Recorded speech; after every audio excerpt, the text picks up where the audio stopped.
Halo, assalamualaikum warahmatullahi wabarakatuh. Kembali lagi dengan saya Arindo Sanjaya di channel YouTube Sanjaya Retail. Teman-teman, sobat Sanjaya Retail, kali ini tim Sanjaya sedang berada di E-Mart 92 yang berada di Desa Mojorejo, Kecamatan Wates, Kabupaten Blitar, Jawa Timur.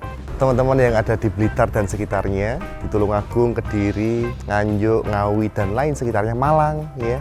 Salam kenal dari saya. Barangkali teman-teman ada yang dekat di daerah Blitar sini, silahkan kalau mau mampir, mau melihat tokonya, mau tahu modalnya berapa, konsepnya seperti apa, boleh mampir ke toko E-Mart 9. Langsung saja kita bahas dari sisi per sisi. Sebelum kita bahas sisi per sisi, saya sampaikan dulu bahwa lokasi toko ini berada di perkampungan, di mana jalan di depan saya itu yang menghubungkan dari desa ke desa, bukan kota ke kota atau bukan kecamatan ke kecamatan, tapi desa ke desa. Karena ini posisinya berada di tengah perkampungan, yang menurut saya luar biasa juga, sangat potensi, bagus lokasinya, padat juga pemukimannya. Lanjut ke area parkir, teman-teman. Untuk area parkir yang kita siapkan, ini luasnya 15 meter kali 10 meter. Jadi cukup luas, cukup nyaman, konsumen masuk juga nyaman, enak, luas. Terus kemudian di sebelah sini, untuk teras luarnya ini 1 meter, teras dalamnya ukurannya 2 meter, seperti biasa. Minimal kami rekomendasikan teras dalam itu 120 cm. Kenapa 120? Karena biasanya kita pakai odong-odong, dan odong-odong ini ukurannya 120 cm. Jadi paling tidak minimal bisa masuk satu odong-odong. Kalau mau cari aman lagi 1,5 meter. Mau cari aman lagi 2 meter. Ini cukup luas, cukup nyaman, dan seperti biasa di depan teras dalam kita selalu sediakan meja kursi untuk konsumen yang barangkali pengen mampir, pengen istirahat dulu, kita sediakan meja kursi, kemudian kita juga sediakan kopinya. Langsung saja kita masuk, kita bahas kaca. Kaca ini, ketinggian pintu kaca itu 2,10 meter ya. Jadi kenapa 2,10 meter? Supaya lemari pendingin itu bisa masuk langsung tanpa dijatuhkan. Karena ketinggian lemari pendinginnya itu sekitar 2 meter. Jadi paling tidak kita siapkan dengan ketinggian pintu kaca 2,10 meter. Ketebalan pintu kaca kita pakai kaca yang dengan tebal 1,2. Terus kita pakai engsel tanam ya, supaya lebih awet, dan pintunya secara otomatis akan menutup sendiri. Kemudian di sini kita pakai kaca partisinya dengan ketebalan kaca 8 mili ya, 8 mili. Sebetulnya 5 mili sudah cukup, tapi mau bagus lagi 8 mili nggak apa-apa. Ketinggiannya untuk partisinya atau pagarnya itu 2 meter, beda selisih 10 cm ya. Terus kemudian sampai ke atas total 3 meter untuk ketinggiannya. Kita masuk ke dalam. Jadi teman-teman, sobat Sanjaya Retail, toko E-Mart 92 ini luas bangunannya atau area penjualannya itu berukuran 9 meter kali 12 meter. Berapakah modal keseluruhannya, baik barang dagangan dan perlengkapan minimarketnya, akan saya sampaikan nanti di akhir video. Sebelum saya sampaikan terkait modalnya, saya akan sedikit cerita tentang toko E-Mart 92. Barangkali dari cerita saya ini bisa memberikan motivasi atau bisa menginspirasi teman-teman semua yang ingin mempunyai usaha minimarket.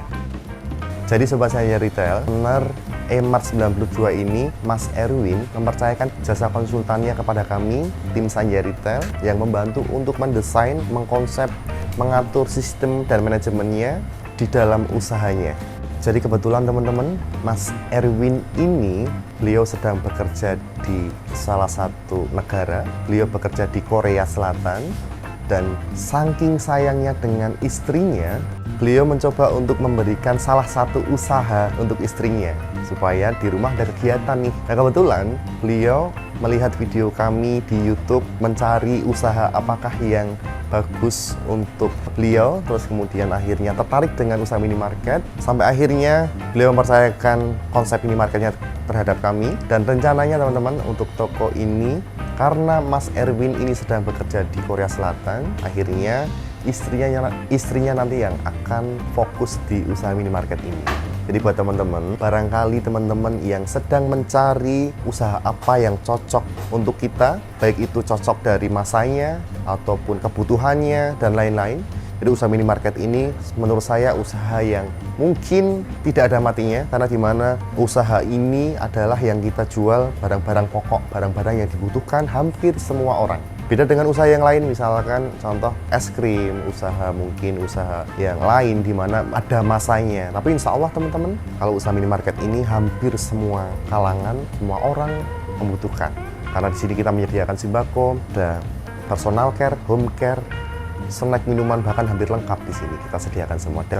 Dan menurut kami yang kita sediakan itu semua adalah barang kebutuhan pokok. Sobat Sanjaya Retail, itu sedikit cerita dari owner kami atau owner Emart 92, Mas Erwin. Barangkali Sobat Sanjaya Retail sedang mencari usaha apa yang cocok, mungkin ini bisa menjadi salah satu rekomendasi buat teman-teman yang sedang bekerja di luar negeri atau yang mungkin sedang menyiapkan masa pensiunnya. Ini sangat cocok sekali buat teman-teman semua. Baik, Sobat Sanjaya Retail, berbicara tentang lokasi yang strategis, yang seperti apa sih lokasi strategis itu? Apakah yang dekat dengan jalan raya? Ataukah yang dekat dengan pasar? Ataukah yang dekat dengan pemukiman? Atau mungkin yang dekat dengan perkotaan? Saya akan jelaskan secara spesifik lokasi strategis itu yang cocok buat minimarket itu yang seperti apa nih bentuknya. Sobat Sanjaya Retail, menurut riset dari kami, sudah hampir ribuan toko sudah kita kerjakan. Kami mencoba meriset dan menganalisa di manakah tempat-tempat atau lokasi yang strategis buat usaha minimarket. Awas, hati-hati, lokasi strategis itu bukan berarti yang harus berada di pinggir jalan raya, bukan yang berarti juga ada di tengah kota, bukan berarti juga ada di tengah pasar atau dekat pasar, atau mungkin dekat alun-alun. Karena di tengah kampung saja ini juga menjadi salah satu tempat yang strategis menurut kami untuk usaha minimarket. Mungkin kalau kita cerita atau mungkin kalau kita berbicara usaha lain selain minimarket, contoh misalkan usaha makanan, buka usaha resto, atau mungkin es krim ya yang sedang marak sekarang, mixu misalkan, nggak cocok di perkampungan, harus di tengah kota. Nggak cocok juga yang di pinggir jalan raya. Kalau buat usaha yang seperti resto, es krim, ataupun usaha-usaha yang di luar minimarket. Ya, terus kemudian seperti apa nih lokasi yang strategis itu? Menurut riset kami teman-teman, justru yang berada di tengah kampung itu yang menurut kami sangat potensi. Yang menurut kami sangat strategis. Tapi jangan ditelan mentah-mentah juga. Artinya kita juga bisa melihat sisi lainnya juga. Apakah di tengah kampung itu bisa dilewati mobil yang bersimpangan? Ya, itu poinnya. Terus kemudian, apakah di tengah perkampungan itu banyak pemukiman? Minimal berapa kakak? Kalau menurut riset kami minimal 2000 kakak. Jika memang dalam radius 1 km teman-teman bisa menghitung jumlah kakak yang berada di situ, minimal 2000, silahkan buka di tempat itu, di lokasi itu, meskipun di perkampungan. Awas, hati-hati, bukan berarti di pinggir jalan raya itu strategis teman-teman. Bener, lalu lalang, orang lewat banyak di situ. Tapi bukan berarti strategis juga. Karena jalur itu jalur traffic, jalur cepat. Kalau kita nggak punya area coverage, kalau toko kita nggak dekat dengan pemukiman, awas, bahaya. Terus kemudian kalau misalkan di tengah kota, apakah strategis juga? Menurut perhitungan saya juga sama. Di tengah kota pun, kalau di situ tidak ada area coverage, itu bahaya. Dan pastinya teman-teman, kalau kita bicara di tengah kota, banyak kompetitor di situ. Apakah kita mampu bersaing dengan mereka? Itu yang perlu kita pertimbangkan. Terus kemudian apakah di pasar juga ramai atau bisa dikatakan lokasi yang strategis? Hati-hati juga teman-teman, meskipun di tengah pasar, kalau teman-teman tidak punya area cover yang jelas, bahaya. Makanya pentingnya berkonsultasi dulu sebelum membuat minimarket. Makanya pentingnya sharing dulu sebelum menentukan lokasi minimarket. Karena lokasi yang teman-teman tentukan itu menjadi langkah awal untuk teman-teman memulai usaha. Kalau mau lebih ekstrim lagi, lokasi yang strategis itu yang seperti apa? Silakan dekati saja kompetitor. Minimarket nasional itu lokasinya saya pastikan strategis. Dekati saja. Tapi apakah kita siap bersaing dengan mereka, dengan kompetitor? Terus kemudian apakah modal kita juga terus kemudian modal usaha kita juga mampu bersaing dengan mereka juga. Nah, ini yang perlu diperhatikan di situ. Jangan terus kita telan mentah-mentah juga, wah dekat dengan kompetitor aja deh, yang pasti lokasinya strategis. Tapi awas, hati-hati teman-teman, yang perlu digarisbawahi, meskipun dekat dengan kompetitor, pastikan dulu modalnya, pastikan dulu luas lokasinya. Itu poinnya di situ. Jadi teman-teman, lokasi yang strategis itu yang pertama aksesnya mudah. Yang kedua, jalannya bisa dilewati. Yang ketiga, pemukiman atau area coverage-nya radius 1 km, baik depan, belakang, samping, kanan, kiri, minimal 2000 kk.